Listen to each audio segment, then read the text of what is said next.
오늘은 이런 족보 이야기를 좀 하도록 하겠습니다. 오늘 우리가 읽은 창세기 10장은 전부 족보에 대한 기록입니다. 우리가 아까도 읽었습니다만은 발음하기도 힘든 이름들이 너무 많습니다. 족보만 나오면 건너뛰는 사람들이 있습니다. 그래서는 이제 안 됩니다. 만약에 여러분 그 족보 속에 내 이름이 나온다면 어떻게 하시겠습니까? 내 자녀들의 이름이 나온다면 어떻게 할까요? 아마 눈이 빠지라고 그 장만 우리가 쳐다볼 겁니다. 여러분 족보를 읽을 때는 내 이름이 나온다, 내 자녀의 이름이 나온다는 그런 마음으로 읽어야 합니다. 들리는 소문에 의하면 족보를 읽으면 치매에 좋다는 이야기가 있습니다. 머리가 좋아진다는 혀 운동에 좋다고 해요. 이걸 족보를 또 빨리 읽으면 방언이 나온다는 이야기도 있습니다. 하여튼 족보를 여러분 빠뜨리지 말고 잘 읽어야 합니다. 족보가 굉장히 중요합니다. 우리는 창세기 앞부분에서도 족보 이야기를 나누었습니다. 가인의 족보와 셋의 족보를 나누었습니다. 창세기에서 족보라고 하는 것은 단순한 족보만을 말하지 않습니다. 이건 큰 물줄기입니다. 큰 물줄기. 역사의 큰 흐름을 말합니다. 하나님께서 가인의 족보와 셋의 족보를 통해서 두 가지 역사, 두 가지 인생을 말씀하시는 겁니다. 오늘 창세기 10장도 마찬가지입니다. 노아와 세 아들을 통해서 인류가 다시 시작이 되고 그들의 후손이 온 세상에 퍼져나가는데 이 족보는 앞에 나온 족보보다 더 복잡해서는 세 가지입니다. 세 가지의 큰 물줄기, 세 가지의 역사, 세 가지의 인생에 대한 이야기입니다. 족보에서는 시조가 중요합니다. 지금 우리는 영적으로 예수 그리스도의 족보 속에 있는데 우리의 영적 시조인 예수 그리스도가 중요합니다. 시조가 왜 중요하냐? 시조의 인생관, 세계관이 흐르기 때문이죠. 가인의 족보에서는 여러분 가인이 시조이죠. 그렇다면 그의 후손들에게, 가인의 후손들에게는 가인의 인생관, 세계관이 흐르게 됩니다. 셋의 족보에서는 셋이 시조인데 그렇다면 셋의 후손들에게는 셋의 인생관, 세계관이 흐르게 되는 겁니다. 여러분, 우리는 사람을 이해할 때에 그 사람이 얼마나 도덕적이냐, 윤리적이냐 그걸로 많이 판단을 하려고 하는데 그것보다 더 중요한 것이 그 사람이 가진 인생관, 세계관입니다. 그게 더 중요합니다. 그 사람이 어떤 인생관, 세계관을 가지고 있느냐 그걸로 그의 인생이 세워지기도 하고 무너지기도 하는 겁니다. 오늘은 이 점을 좀 나누도록 하겠습니다. 홍수 심판 이후에 세상은 유일하게 심판을 통해서 살아남은 노아와 그의 세 아들을 통해 인류가 다시 시작이 됩니다. 셈과 노아의 세 아들이죠. 셈과 함과 야벳의 후손들이 온 세상으로 퍼져 나갑니다. 오늘 우리가 읽었던 창세기 10장은 그 후손들의 이름을 70명으로 기록하고 있습니다. 야벳의 후손 14명, 함의 후손 30명, 그리고 셈의 후손 26명, 도합 70입니다. 70은 완전수 7에 10을 곱해서 70이죠. 이 70이라는 숫자는 모든 인류를 대표합니다. 야곱이 여러분 애굽으로 내려갈 때에 야곱의 식구 70명이 내려갔습니다. 70명이 내려가서 세상에 퍼져나가는 것을 말씀하는 거죠. 예수님께서 70명의 전도자를 파송하십니다. 그들을 통해 온 세상에 복음이 퍼져나갈 걸 말씀하시는 거죠. 그와 같이 셈과 함과 야벳의 후손 70명이 온 세상으로 퍼져나간 겁니다. 모든 열방으로 다 퍼져나갔다. 그런 말씀이죠. 그런데 여러분 퍼져나가는데 세 가지로 퍼져나갑니다. 세 가지. 그래서 이게 세 가지 큰 물줄기, 세 가지 역사, 세 가지 인생, 다시 말하면 세 가지 길을 말씀하는 거죠. 첫 번째 야벳의 길입니다. 우리 2절부터 5절까지인데 우리 2절과 5절만 같이 한번 보도록 하겠습니다. 같이 읽습니다. 시작. 야벳의 아들은 고멜과 마곡과 마대와 야왕과 두발과 메섹과 디라스요. 이들로부터 여러 나라 백성으로 나뉘어서 각기 언어와 종족과 나라대로 바닷가의 땅에 머물렀더라. 아멘. 이 야벳의 후손에 대해서는 많이 기록을 하고 있지 않습니다. 야벳의 아들 7명과 손자 7명에 대해서만 기록하고 있습니다. 한번 보시면 고멜이라는 아들인데, 고멜은 여러분 갈대아인의 조상인데 후에 유럽 서편으로 이주해서는 지금의 독일, 프랑스, 영국, 터키 등으로 퍼졌다, 그렇게 보는 것이고, 마곡은 러시아인의 조상으로 지금의 루마니아, 또 우크라이나, 러시아로 퍼졌고, 마대는 메대인의 조상인데 후에 유럽에 퍼졌고, 야완은 헬라인의 조상으로 헬라, 스페인, 그리스, 이탈리아 등으로 퍼졌습니다. 이런 다 설명하기에는 시간이 부족하고, 이 정도로 우리가 그 야벳의 후손을 우리가 보도록 하겠습니다. 종합하면 여러분, 야벳의 후손들은 바닷가의 땅에 머물렀다고 합니다. 바닷가의 땅에. 그래서 여러분, 그 당시 바다라고 하는 지중해, 그리고 에게해, 흑해, 카스피해 등 바닷가의 땅에 살다가 점점 그 위쪽 지금의 유럽과 러시아로 퍼져나간 듯합니다. 야벳의 이름은 장대하다는 뜻을 가지고 있는데 그들 후손들은 장대하게 됩니다. 바다죠, 바다. 바다를 정복하는 자가 세계를 정복한다고 했는데 그들의 후손들은 바닷가의 땅을 통해 퍼져나가게 된 겁니다. 노아가 여러분 야벳을 축복을 했는데 그 축복대로 되었습니다. 창세기 9장 27절 말씀인데, 하나님이 야벳을 장대하게 하사 셈의 장막에 거하게 하시고 가나안은 그의 종이 되게 하시기를 원하노라. 우리가 지난 주일에 나누었던 말씀처럼 이 아버지 노아의 실수에 대해서 함이라는 아들은 자기 욕망을 다스리지 않고 아비의 실수를 비판적으로 폭로하고 죄를 도모합니다. 그러나 셈은 하나님의 뜻에 순종합니다. 그리고 아비의 실수를 덮어줍니다. 야벳은 함의 뜻에 동조하지 않습니다. 반대로 셈의 뜻에 동조합니다. 그 일로 야벳은 복을 받습니다. 야벳은 여러분 잘 보시면 좌도 아니고 우도 아닌 중도라고 할 수 있습니다. 야벳은 셈과 함의 중간에 있습니다. 그리고는 셈에게 붙으면 복을 받고 함에게 붙으면 저주를 받습니다. 하나님이 야벳을 장대하게 하사 이렇게 말씀하시잖아요. 아버지 노아가 이 야벳을 축복할 때에 하나님이 야벳을 장대하게 하사, 그런데 조건이 붙죠.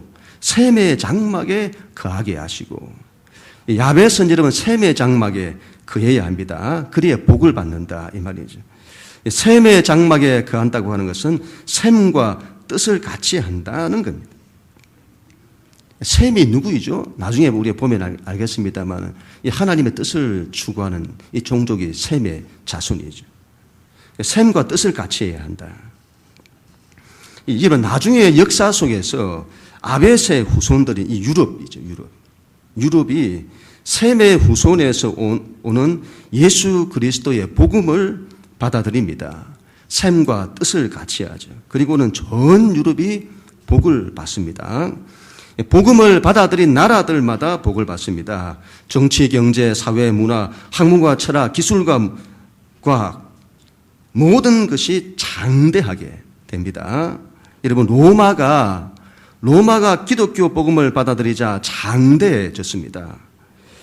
그런데 이후에 기독교 복음을 버렸습니다. 그러자 무너지게 되는 거죠. 지금의 유럽은 그 옛날에 복음을 잘 받아들였다가 지금은 복음을 배척합니다. 그때부터 유럽은 무너지고 있는 겁니다. 미국도 마찬가지죠. 기독교 복음으로 세워졌습니다. 그때부터 미국은 장대해졌습니다. 그런데 지금은 자꾸 복음을 배척하잖아요. 그러면 무너진다 이 말이죠. 우리나라도 마찬가지입니다. 기독교 복음을 얼마나 잘 받아들였는지. 그래서 우리나라가 얼마나 장대해졌는지 모릅니다. 그런데 요즘 기독교 복음을 배척하잖아요. 그러면 무너지게 되는 겁니다. 지금도 여러분 세상에 많은 사람들이 장대해지는 걸 인생의 목적으로 살아갑니다. 야벳의 길을 가는 사람들입니다. 예, 그들은 셈의 편에 붙어야 합니다. 그래야 복이 약속됩니다. 함의 편에 붙으면 무너집니다. 여러분, 장대하다. 인생이 잘 되기를 원한다. 어떤 사업을 한다. 셈의 장막 안에 거해야 한다. 하나님의 뜻, 하나님의 나라를 위해서 하라. 하나님의 영광을 위해서 하라. 이 말이죠. 그러면 선다. 세상을 위하고 세상 나라를 위할 때는 무너진다. 그런 말씀이죠. 예, 그러나 여러분, 야벳의 길은 위험합니다. 야벳의 길은 정치로 하면 중도에 있습니다. 이것도 아니고 저것도 아닌. 셈의 편에 붙을 가능성도 있지만 함의 편에 붙을 가능성도 너무 많습니다. 특별히 지금의 시대는 더 그렇다 이 말이죠. 야벳의 길은 너무도 불확실합니다. 두 번째 이름은 함의 길입니다. 함의 길 6절에서 20절 말씀인데 6절하고 20절만 같이 한번 읽습니다. 시작. 함의 아들은 구스와 미스라임과 북과 가나안이요 이들은 함의 자손이라 각기 족속과 언어와 지방과 나라대로였더라. 아멘. 함의 후손들은 구스, 지금의 이디오피아를 말하죠. 그 다음에 미스라임, 지금의 이집트, 붓, 지금의 리비아, 또 가나안, 지금의 레바논과 팔레스티안 땅, 그 땅으로 이 후손들은 퍼져나간 겁니다. 지금의 팔레스타인과 아프리카 쪽으로 퍼져나간 거죠. 함의 후손을 말할 때에 그 가운데 특별히 니므롯이라는 사람에 대해서 많은 기록을 합니다. 함의 후손 가운데 대표적인 인물이죠. 니므롯을 성경은 이렇게 말씀합니다. 8절, 9절 말씀인데 구스가 또 니므롯을 낳았으니 그는 세상의 첫 용사라. 그가 여호와 앞에서 용감한 사냥꾼이 되었으므로 속담에 이르기를 아무는 여호와 앞에 니므롯같이 용감한 사냥꾼이로다 하더라. 니므롯을 첫 용사라. 첫 용사라. 좋은 말로 용사지 탁월한 사냥꾼을 말합니다. 싸움꾼입니다. 싸움꾼. 정복자를 말합니다. 고대 사회는 이런 사람을 영웅시했는데 노아 이후에 첫 영웅입니다. 얼마나 용감했는가 하면 여호와 앞에서 용감한 사냥꾼이라고 합니다. 이것이 여호와 앞이라 이렇게 말했는데 우리가 코람데오처럼 하나님의 존재 앞에서 그런 말이 아니고 하나님을 대항하여 하나님을 대적하여라는 뜻입니다. 다시 말하면 하나님과 맞짱을 뜬다는 겁니다. 나중에 이 니므롯이라는 이름이 무로닥이 되고 마르둑이 됩니다. 마르둑. 바벨론의 신을 뭐라고 하죠? 마르둑이라고 하는 마르둑. 바벨론 제국의 왕들 가운데 무로닥 발라단이라는 왕이 있습니다. 이 무로닥이라는 이 말이 마르둑 신을 말합니다. 자기를 신으로 부른 겁니다. 니므롯이 그런 사람인 거죠. 성경은 그의 나라가 신할의 바벨에서 시작이 되었다고 하는데 그 신할이 바로 바벨탑이 세워진 곳입니다. 바벨탑을 누가 세우냐? 바로 니므롯이 세우는 겁니다. 그는 정복자입니다. 지배자. 그는 주변 민족들을 무참히 지배합니다. 바벨탑을 세워서 하나님까지 높아지려고 했던 자입니다. 함은 이 함의 후손들의 시조인 함은 아버지 노아로부터 저주를 받은 사람입니다. 그는 하나님에 대해 관심도 없고 자기 마음대로 자기 욕망대로 살려고 하고 아버지의 실수를 폭로하고 죄를 퍼뜨리고자 했던 사람입니다. 창세기 9장 25절에 가나안은 저주를 받아 그의 형제들의 종들의 종이 되기를 원하노라. 아무리 여러분 자식이 그렇다고 하더라도 자식 잘못되기를 바라는 부모가 어디 있겠습니까? 함이 받은 이 저주는 아비가 함을 위해서 그렇게 한 겁니다. 너는 형제들의 종들의 종이 되기를 원하노라. 함은 종이 되어야 합니다. 그래야 산다 이 말이죠.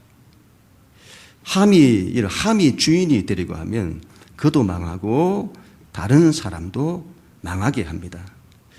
함 같은 사람이 가정을 지배하면 가정이 망합니다. 함 같은 사람이 세상을 지배하면 세상이 망합니다.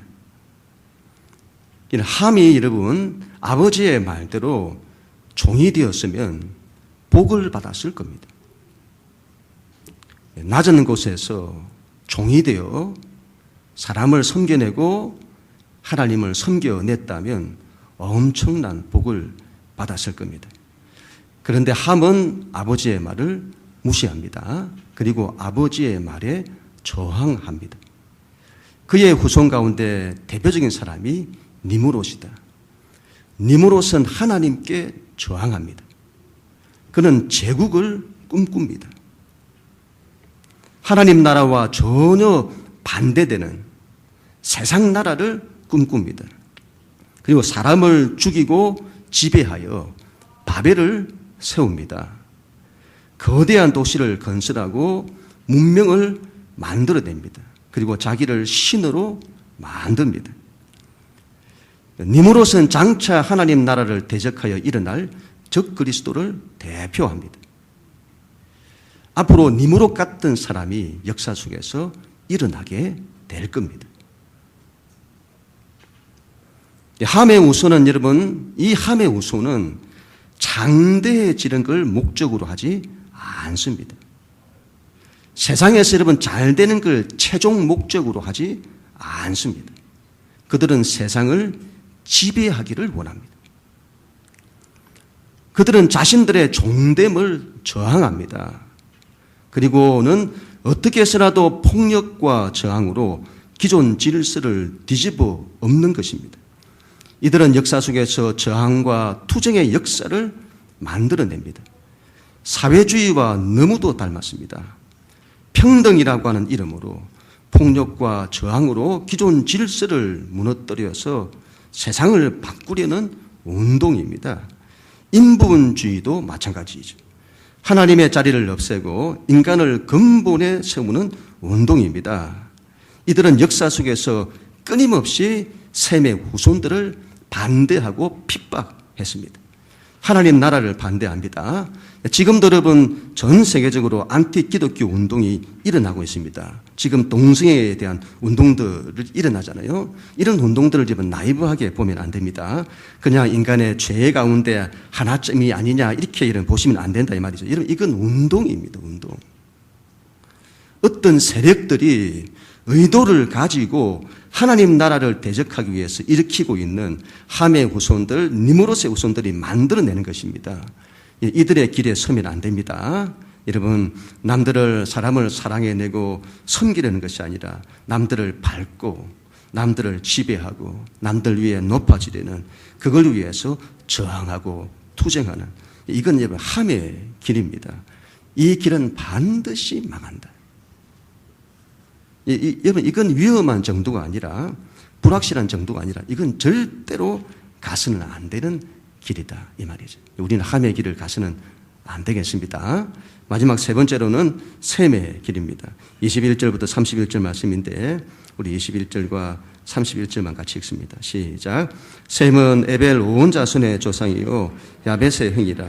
그에게도 자녀가 출생하였으니 셈의 아들은 엘람과 아수르와 아르박삭과 룻과 아람이요. 이들은 셈의 자손이니 그 족속과 언어와 지방과 나라대로였더라. 아멘. 셈의 아들을 소개하는데 엘람은 지금의 이란이죠. 페르시아인의 조상이 되었고 아수르는 지금의 이라크 그런 조상이 되었죠. 아르박삭은 이제 여기서 이스라엘이 나오는데 이스라엘의 조상이고 룻은 터키 서부에 있는 그 옛날 리디아 그 나라의 조상이 되었고 아람은 시리아의 조상이 되었습니다. 그렇게 셈의 후손들이 퍼져나가게 된 겁니다. 그런데 오늘 성경은 이 셈의 후손을 말할 때에 셈을 에벨 온 자손의 조상이라고 합니다. 이 족보에서 지금 그 셈의 후손 가운데 대표자가 에벨인데 에벨이 대표자죠. 이 에벨은 그 뜻이 건너온 자, 강을 건넌 자, 그런 뜻을 가지고 있습니다. 그 옛날 바벨론에서 강을 건너, 여러분 유프라테스 강, 바벨론에 있는 강을 건너서 에블라, 고고학적으로 에블라라고 해요. 에블라 왕국을 세웠던 조상으로 보입니다. 그들은 여러분, 그들은 하나님 신앙 때문에 강을 건넜습니다. 그래서 여러분 강을 건넜다. 모세 때 이스라엘이 애굽에서 이집트에서 강을 건너 홍해 바다를 건너 약속의 땅으로 가듯이 강을 건넜다 이 말입니다. 전혀 다른 세상 나라가 아니라 하나님 나라를 위해서, 하나님 나라를 살기 위해서 강을 건넜다. 하나님의 왕국을 꿈꾸었던 사람들. 그래서 이 강을 건넜다고 해서는 그들을 히브리라고 합니다. 히브리. 이스라엘의 조상이 히브리라고 하죠. 히브리. 그들의 목적은 하나님 신앙이고 하나님의 왕국을 만드는 것입니다. 노아가 아들 셈을 이렇게 축복을 했습니다. 창세기 9장 26절 말씀인데 셈의 하나님 여호와를 찬송하리로다. 가나안은 셈의 종이 되고. 셈의 이 후손들은 야벳의 후손처럼 인생의 목적이 장대해지는 데 있지 않습니다. 함의 후손처럼 세상을 지배하는 데 있지 않습니다. 이 셈의 후손의 인생의 유일한 목적은 오로지 하나님입니다. 여호와 하나님이다 이렇게 말하죠. 하나님. 약속을 이루는, 우리 하나님의 구원 역사를 이루는 그 여호와 하나님이 그들의 목적인 겁니다. 이 셈은 아버지 노아를 빼닮았습니다. 그의 모든 관심은 하나님을 사랑하는 것이고 하나님을 예배하는 것이고 하나님의 말씀에 순종하는 것이고 하나님의 뜻을 이루는 것입니다. 그의 간절한 꿈은 물이 바다를 덮음같이 여호와를 아는 지식이 온 세상에 가득한 그날, 그걸 꿈꾸었던 자입니다. 이 셈의 이름 후손 가운데 나중에 아브라함이라는 사람이 나오게 됩니다. 하나님은 아브라함에게 복을 주십니다. 너는 장차 복이 될 거다. 너는 복의 근원이 될 거다. 너가 큰 민족을 이룰 거다. 모든 민족이 너로 하여금 복을 받게 될 거다. 이 아브라함이 어떤 사람인지를 말씀하는 거죠. 아브라함의 인생의 유일한 목적은 바로 하나님입니다. 하나님을 사랑하는 것이고 하나님의 뜻을 이루는 것입니다. 그의 인생 사명은 자신이 복의 근원이 되는 것입니다. 개인에서부터 출발하죠. 그리고는 후손을 통해 하나님을 믿는 큰 민족이 만들어지는 이게 꿈이에요. 아브라함의. 개인에서 출발해서는 민족이고 그리고 모든 민족이 하나님을 믿는, 모든 민족이 복을 받는 모든 민족까지. 그러니까 아브라함은 그런 인생을 살아갔다 이 말이죠. 하나님 신앙, 개인에서 출발해서는 민족으로 모든 민족까지 이 세상 가운데 하나님 나라가 오기를 간절히 원했던 사람이죠. 당시에는 아브라함은 온 세상에서 하나님이 가장 기뻐하시는 사람이었습니다. 우리는 그 길을 가야 합니다. 바로 셈의 길입니다. 이 길은 여러분 하나님이 찬송을 받으시는 길입니다. 셈의 하나님 여호와를 찬송하리로다. 하나님이 영광을 받으시는 길입니다. 우리가 여러분 이 셈의 길을 갈 때에 하나님의 찬송을 받으시고 하나님이 영광을 받으신다. 그런 말씀이죠. 어떤 목사님의 말씀인데 제가 이 말씀으로 결론을 좀 맺고 싶습니다. 제가 듣고는 참 많은 은혜를 받았습니다. 유명하신 분이신데 그분 말씀에 구원은 전적인 하나님의 은혜로 받는다는, 그러나 복은 복 받는 길이 있는 것 같더라. 그런 말씀을 하세요. 그리고 이런 이야기를 하는 겁니다. 그분이 영락교회 부목사 할 때였다고 하는데 신방을 하는데 권사님들이 사모님께 연락을 해서는 목사님 좋아하는 음식이 뭐냐고 물어본 겁니다. 옛날에는 여러분 집에서 다 식사를 준비해서는 다 대접을 했잖아요. 목사님 뭐 좋아하시냐고. 그때 말을 잘해야 한다고 해요. 뭐 좋아하신다고 하면 그다음부터 신방할 때마다 전부 그 음식만 나온다는 거 아닙니까? 그래서 아무거나 다 좋아하십니다. 이렇게 말을 한다는 거죠. 근데 여러분, 한 권사님 집에서 이 목사님이 너무 맛있게 식사를 한 겁니다. 근데 이상한 거는 그 다음날 또 다른 권사님 집에 갔더니 또 그 음식이 나오더라는 겁니다. 그 다음에 또 다른 권사님 집에 갔더니 또 그 음식이 나오더라는 겁니다. 그래서는 이 목사님이, 권사님 이상하게 음식이 나를 따라다니네요, 이렇게 했다는 겁니다. 그러니까 알고 봤더니 이 권사님들이 먼저 신방받은 가정에 전화를 한 겁니다. 목사님이 뭘 좋아하시냐고, 목사님 어디에 젓가락이 많이 가시더냐고. 그렇게 해서 음식을 준비하신 겁니다.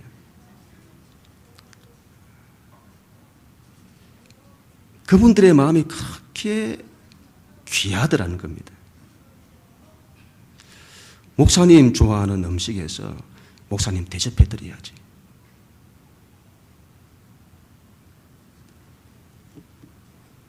그 마음이 너무 귀해서는 참 복을 받으시겠다, 하나님 얼마나 기뻐하실까, 그런 마음이 들더라는 겁니다. 그리고 이 목사님이 목회에 있어서 너무도 중요한 한 가지를 깨달았다는 겁니다.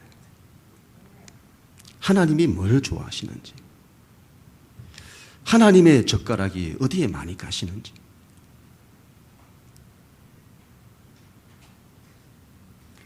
하나님이 좋아하는 것 해드려야지. 우리 하나님 좋아하시는 것 해서는 하나님 기쁘시게 해드려야지. 그런 마음을 가졌다는 거죠. 하나님께서 뭐가 부족하시겠습니까? 내가 하는 것이 하나님께 얼마나 도움이 되겠습니까? 그러나 하나님은 그런 우리의 마음을 기뻐하신다는 겁니다. 그렇게 기뻐하신다. 그런 우리에게 축복을 하시는 겁니다. 우리는 그런 복 있는 사람이 되어야 된다, 이 말이죠. 우리 하나님 원하시는 것, 하나님 좋아하시는 것 해드려서 하나님 기쁘시게 해드려야죠.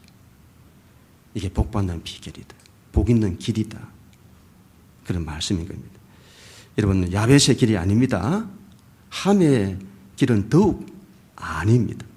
셈의 길을 가야 합니다. 하나님만이 우리 인생의 유일한 목적이어야 합니다. 하나님 사랑하고, 하나님 좋고, 하나님 예배하고, 하나님 말씀에 순종하고, 하나님의 뜻을 이루고, 우리 하나님을 믿는 이 신앙이 온 세상 모든 민족까지 퍼져나가기를 원하는 하나님의 뜻이 하늘에서 이루어진 것까지 이 땅에서도 이루어지이다. 하나님 기쁘시게 해드리고, 하나님 좋아하신 것 해드리고, 그 길을 가야 한다, 그런 말씀이죠. 그런 우리 모두가 다 될 수 있기를 주님의 이름으로 간절히 축원합니다.